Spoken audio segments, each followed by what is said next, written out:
Pangan Jali Umat. Om Swastiastu. Assalamualaikum warahmatullahi wabarakatuh. Salam harmoni. Salam harmoni. Halo semuanya, kami dari kelompok 6 akan mempresentasikan materi konsep dasar sosiologi. Namun sebelum itu, izinkan kami untuk memperkenalkan diri terlebih dahulu. Perkenalkan, nama saya Niputu Intan Pratiwi, di sebelah saya Kadek Ardi Setiawan di sebelah saya. Dan saya Samir Siti Dewi. Sebelum kita lanjut, kita ingin memberikan kalian jargon. Kalau saya bilang IPS, remaja keren, paham sosiologi. Bisa? Oke. IPS, remaja keren, paham sosiologi. Nah, sebelum lanjut, kalian pasti bertanya-tanya, apa sih sosiologi itu? Jadi, sosiologi merupakan sebuah kajian ilmu yang membahas mengenai masyarakat dan perilaku manusia. Baik, yang selanjutnya ada kajian ilmu sosiologi. Sosiologi sebagai ilmu sosial yang mempunyai fokus terhadap tingkah laku manusia tentunya memiliki bidang kajian yang sangat luas. Antara lain ada bidang kajian sosiologi industri, bidang kajian sosiologi pendidikan, bidang kajian sosiologi hukum, dan bidang kajian sosiologi kesehatan. Yang pertama ada bidang kajian sosiologi industri. Bidang kajian sosiologi industri ini mengkaji masalah fenomena industri dengan menitik beratkan kajiannya pada faktor manusia dan mengkaitkannya dengan faktor mesin serta mekanisme kerja pabrik yang berorientasi pada efisiensi dan efektivitas. Sedangkan sosiologi pendidikan mengkaji proses-proses sosiologi yang berlangsung dalam lembaga pendidikan dengan tekanan dan wilayah tekanannya pada lembaga pendidikan. Sementara itu, sosiologi hukum mengkaji fenomena-fenomena hukum di masyarakat.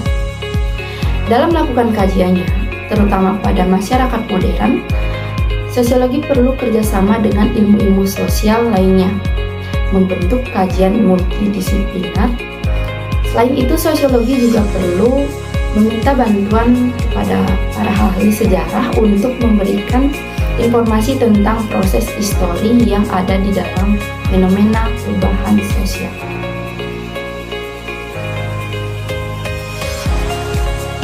Baik, kali ini saya ingin menjelaskan tentang interaksi sosial, yang dimana interaksi sosial secara umum ialah hubungan timbal balik berupa aksi saling mempengaruhi antar individu dengan kelompok, kelompok dengan kelompok.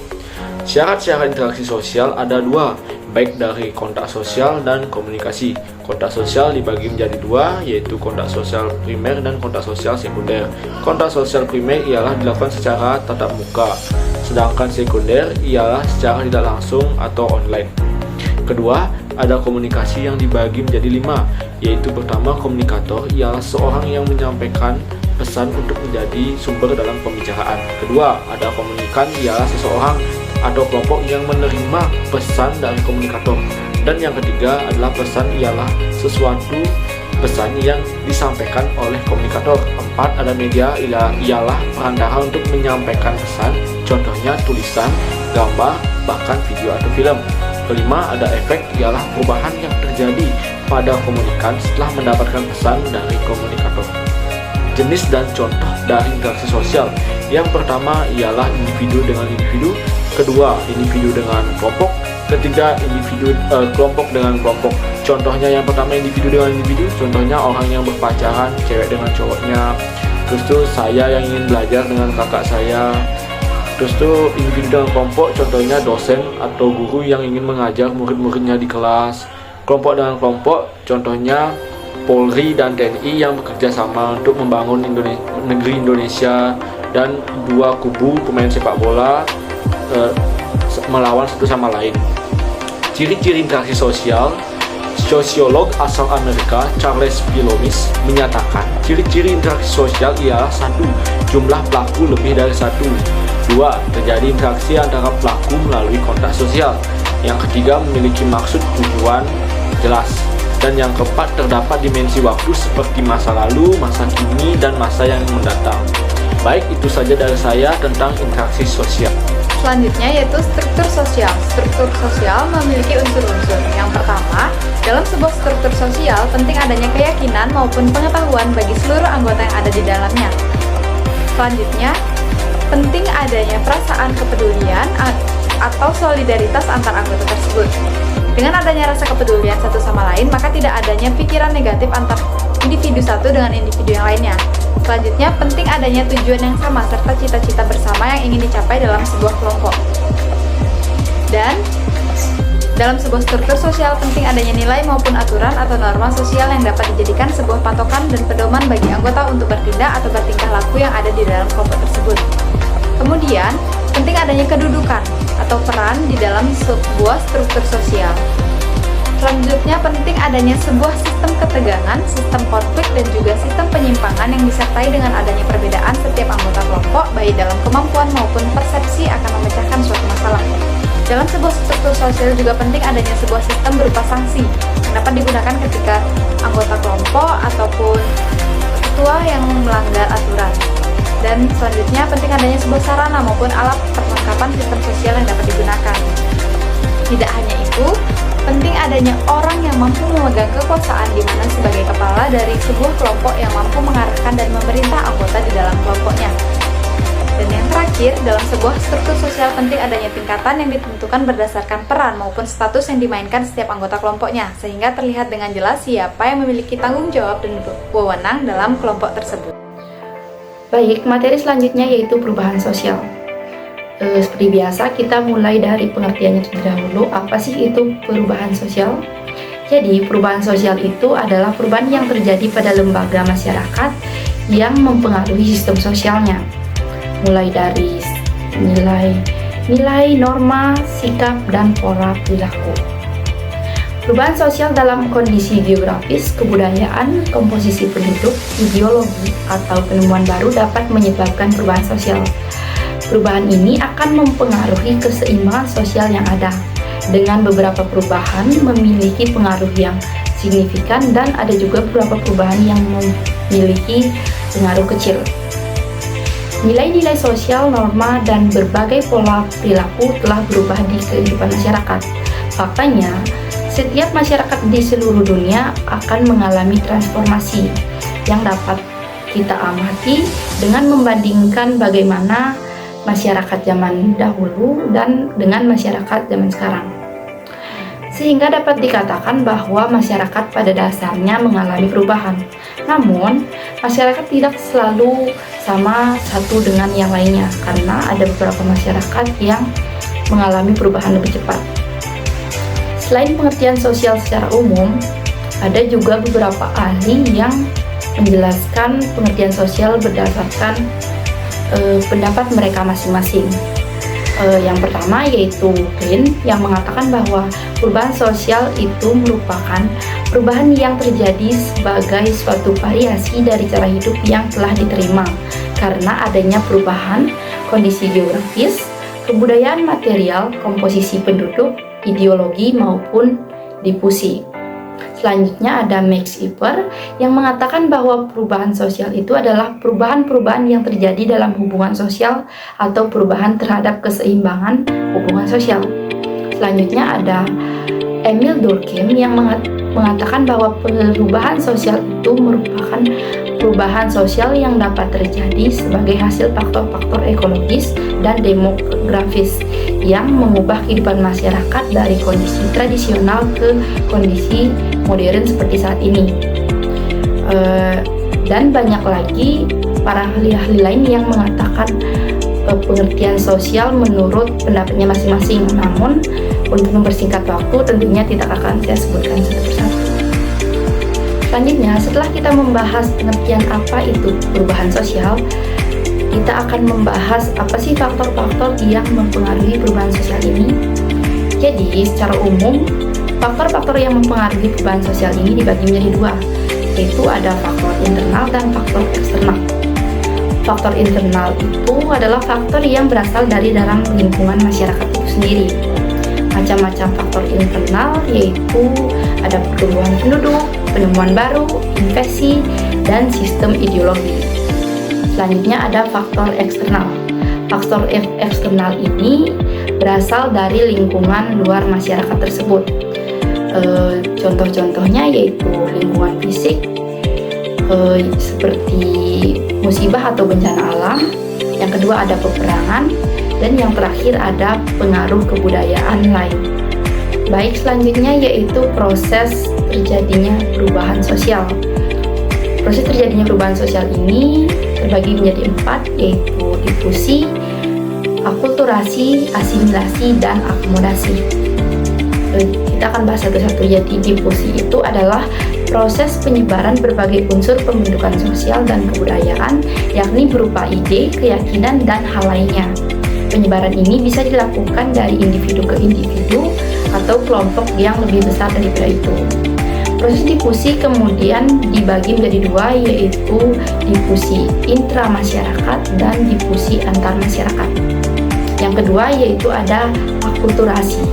Akulturasi ini merupakan proses perubahan sosial yang terjadi karena masuknya suatu kebudayaan asing ke dalam sekelompok masyarakat, sehingga unsur budaya asing itu diterima dan disesuaikan dengan kebudayaan asli masyarakat tertentu. Budaya asing tersebut masuk dan bisa diterima masyarakat tergantung bagaimana cara masuk budaya tersebut dan jangka waktu penyesuaiannya tertentu. Yang ketiga yaitu ada asimilasi. Asimilasi merupakan proses perubahan sosial yang timbul jika ada 2 individu atau kelompok dengan latar budaya yang berbeda, kemudian berinteraksi dengan intensi dalam jangka waktu yang lama. Proses perubahan sosial ini kemudian akan menghilangkan budaya tersebut atau mengurangi perbedaan antar golongan masyarakat. Asimilasi muncul agar mencapai suatu tujuan yang sama antar golongan demi kepentingan bersama. Yang terakhir ada akomodasi. Akomodasi ini merupakan proses perubahan budaya yang merupakan perubahan sosial yang menunjukkan keseimbangan dalam hubungan sosial antar golongan yang berkaitan dengan norma atau nilai yang berlaku di masyarakat. Baik, kita lanjutkan dengan bentuk-bentuk perubahan sosial. Bentuk-bentuk perubahan sosial ini dibagi menjadi 3, ada evolusi dan revolusi, ada perubahan sosial yang direncanakan dan tidak direncanakan, dan ada bentuk-bentuk perubahan sosial kecil dan besar. Yang pertama kita bahas mengenai evolusi dan revolusi. Evolusi itu merupakan perubahan sosial yang terjadi dengan memakan waktu yang sangat lama dan tanpa ada kehendak dari masyarakat itu sendiri. Perubahan sosial evolusi kemudian yang dipengaruhi oleh dorongan masyarakat untuk menyesuaikan diri terhadap perkembangan yang terjadi saat itu. Kemudian ada revolusi. Revolusi itu merupakan perubahan sosial yang terjadi dalam jangka waktu yang cepat dan tidak direncanakan sebelumnya. Selanjutnya yaitu bentuk perubahan sosial yang direncanakan dan tidak direncanakan. Perubahan sosial yang direncanakan ini dapat dikatakan bahwa perubahan sosial ini sudah direncanakan sebelumnya dan sudah diperkirakan oleh pihak yang membuat perubahan. Pihak yang membuat perubahan itu kemudian kita kenal dengan sebutan agent of change. Kemudian selanjutnya ada perubahan sosial yang tidak direncanakan. Perubahan sosial ini dapat dikatakan bahwa perubahan ini tidak direncanakan karena terjadi di luar perkiraan atau tanpa perencanaan terlebih dahulu. Biasanya perubahan sosial yang tidak direncanakan akan ditentang oleh masyarakat yang bersangkutan atau diperdebatkan kehadirannya. Selanjutnya yaitu bentuk perubahan sosial kecil dan besar. Perubahan sosial kecil ini merupakan perubahan yang biasanya terjadi pada unsur perubahan yang tidak memiliki pengaruh besar. Contohnya yaitu seperti fashion, style, dan lain sebagainya. Selanjutnya ada perubahan sosial besar. Perubahan sosial yang besar biasanya memunculkan perdebatan di kalangan masyarakat karena kehadirannya. Selain itu, perubahan sosial yang besar memerlukan keterlibatan masyarakat banyak sehingga menimbulkan reaksi atau pertentangan dari banyak kalangan. Itu artinya perubahan sosial tersebut penting dan besar. Yang selanjutnya ada faktor pendorong perubahan sosial. Perubahan sosial ini tentunya tidak terjadi begitu saja, pastinya ada gejala dan faktor pendorongnya. Bahkan ada beberapa hal yang menyebabkan terjadinya perubahan sosial. Berikut ini beberapa faktor yang menyebabkan terjadinya perubahan sosial. Yang pertama adanya penemuan baru. Adanya penemuan baru dalam sebuah komunitas tertentu akan membawa perubahan pada sosial tersebut karena adanya budaya baru yang bisa menggantikan budaya lama atau mencampurkannya menjadi satu kesatuan. Yang kedua, ada pengaruh jumlah penduduk. Jumlah penduduk dapat mempengaruhi perubahan sosial karena dapat struktur atau tatanan masyarakat pada suatu komunitas. Jumlah penduduk juga akan menjadi kekuatan bagaimana perubahan sosial tersebut bisa terjadi. Semakin banyak orang yang menggunakan budaya baru, maka suatu budaya lama juga akan mudah hilang atau tergantikan. Yang ketiga, ada munculnya konflik. Konflik atau pertarungan atau juga pertentangan sangat wajar terjadi pada sebuah perubahan sosial tertentu. Konflik pada suatu sosial bisa saja terjadi karena adanya kemajemukan atau munculnya mayoritas dan minoritas dalam sebuah komunitas tertentu. Dari konflik inilah maka suatu sosial harus mencari jawaban dari masalah tersebut yang kemudian akan menghasilkan budaya baru atau fenomena sosial yang baru. Yang keempat, ada terjadinya revolusi. Revolusi atau pemberontakan juga bisa mempengaruhi terjadinya perubahan sosial karena fenomena ini menjadi tanda adanya hal baru yang harus dilakukan. Misalnya karena telah terjadi perang atau bencana alam. Yang kelima, ada keterbukaan pada lapisan masyarakat. Keterbukaan pada lapisan masyarakat bisa menjadi faktor terjadinya perubahan sosial karena kehadiran tipe masyarakat sangat berpengaruh dalam merespon suatu hal yang baru. Masyarakat yang berpengaruh adalah mereka yang memiliki keterbukaan dan open mind terhadap hal-hal baru sehingga mudah menerima perubahan tersebut. Dengan adanya masyarakat yang selalu mengalami perubahan, maka perubahan sosial juga selalu berkembang dan diperbarui. Hal ini juga dibahas pada buku Sosiologi Perubahan Sosial oleh John Scott. Yang keenam, itu ada motivasi berprestasi. Masyarakat yang memiliki motivasi untuk berprestasi berarti memiliki keinginan untuk maju dan berkembang. Maka hal ini dapat membuat suatu komunitas lebih maju dan terbuka atau bisa kita sebut dengan open mind pada hal-hal baru karena memiliki kesadaran untuk berubah menjadi ke hal yang lebih baik. Faktor ini dapat memberikan dampak positif bagi perubahan sosial yang terjadi di tengah-tengah masyarakat. Yang terakhir yaitu sistem pendidikan maju. Berbicara tentang perubahan sosial, maka tidak bisa kita jauhkan dari faktor pendidikan yang berperan penting dalam terjadinya perubahan sosial. Tolak ukurnya pendidikan terus mengalami perkembangan, maka pendidikan pula lah yang membuat seseorang menjadi belajar menghadapi perubahan. Maka semakin tinggi dan berkualitasnya pendidikan, akan besar pula peluang untuk memiliki perspektif dan wawasan seseorang untuk menerima suatu perubahan baru. Baik, setelah kita mengetahui pengertian proses, bentuk, dan faktor pendorong terjadinya perubahan sosial, yang terakhir kita akan membahas tentang contoh perubahan sosial. Contoh perubahan sosial ini terbagi menjadi beberapa bagian. Yang pertama yaitu bersifat besar. Contohnya, jika dahulu petani menyemai padi hanya di dalam ruangan saja, namun saat ini petani bisa menanam padi dengan teknologi canggih agar menghasilkan bibit padi yang lebih berkualitas. Hal ini juga dapat kita lihat pada masyarakat tradisional Madura dan perkembangannya. Yang kedua, ada bersifat kecil. Contoh perubahan sosial yang bersifat kecil adalah perubahan yang terjadi pada gaya berpakaian atau lifestyle. Salah satu contohnya yaitu fashion. Yang ketiga yaitu dipengaruhi oleh negara lain. Contoh perubahan sosial di Indonesia yang dipengaruhi oleh negara lain adalah terjadi pada transformasi ilmu pengetahuan dan teknologi. Negara kita kemudian terpengaruh dengan perkembangan teknologi di negara barat.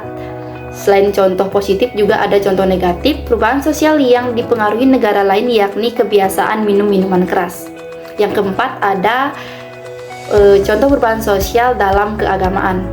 Contoh perubahan sosial yang terjadi di Indonesia dalam hal keagamaan atau kepercayaan adalah negara kita yang terkenal dengan negara Islam atau mayoritas masyarakat yang memeluk agama Islam.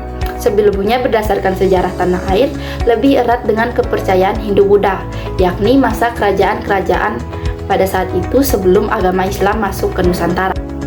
Yang terakhir yaitu pada bangunan. Contoh perubahan sosial yang terjadi pada bangunan yang digunakan oleh masyarakat adalah bentuk masjid, gaya hunian rumah, atau penggunaan material bangunan. Misalnya, konstruksi masjid zaman dahulu tentu jauh berbeda dengan desain arsitektur masjid zaman sekarang. Jika ada awal, juga ada akhir. Jika ada kesalahan, mohon dimaafkan dan dibicarakan dengan baik-baik, bukan malah pergi mencari yang lebih baik. Saya Dukan Tohang Santi. Om Santi Santi Santi Om. Assalamualaikum warahmatullahi wabarakatuh. Salam harmoni. Salam harmoni.